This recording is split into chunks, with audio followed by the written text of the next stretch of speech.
Devant cette scène unique, tous les spécialistes animaliers restent abasourdis.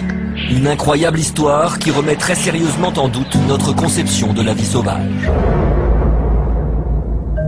Nous sommes dans le parc national Kruger, la plus grande réserve animalière d'Afrique du Sud. Plus de 250 espèces cohabitent sur ce vaste territoire.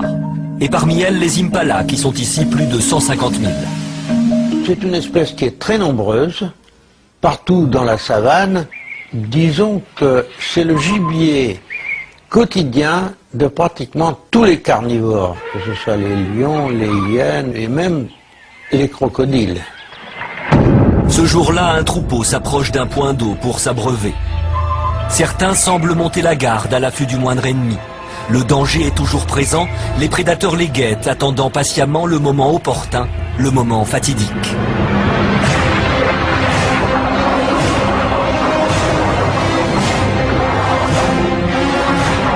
L'impala, que ce soit mâle ou femelle, n'a pratiquement aucune défense en dehors de la fuite. Donc lorsqu'il est dans l'eau et qu'il est capturé par un crocodile, il n'y a pas de fuite possible.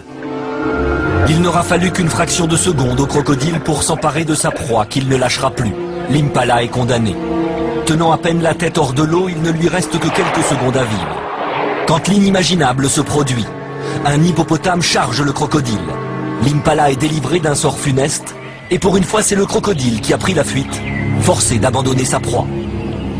On est face à un comportement assez surprenant, assez extraordinaire, où l'hippopotame porte secours à un animal avec lequel normalement il n'a pas vraiment de relation. C'est très rare, en milieu sauvage en particulier, d'avoir ce genre d'image. C'est assez exceptionnel. Je n'ai pas le souvenir d'avoir assisté ni moi ni quelqu'un d'autre à des scènes semblables. Un justicier totalement inattendu qui vole au secours d'une victime qui lui est complètement étrangère. Mais le plus époustouflant reste à venir, car cette incroyable opération de sauvetage ne s'arrête pas là. L'hippopotame reste près du blessé comme on reste au chevet d'un malade. Comme un dernier recours pour sauver une victime à l'agonie, l'hippopotame plonge la tête de l'impala dans sa gueule grande ouverte. Et la suite se passe de commentaires.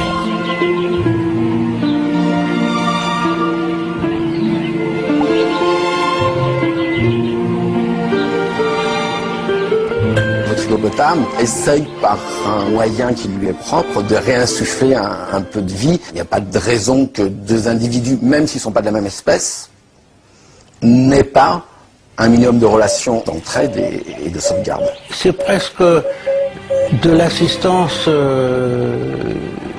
d'un infirmier qui cherche à secourir un blessé. Finalement, l'hippopotame accomplit un gestuel qui est peut-être courant, mais que nous ignorions. Compassion, instinct maternel, cet hippopotame a exécuté une mission de secours hors du commun à l'origine de la scène de vie sauvage la plus spectaculaire jamais filmée.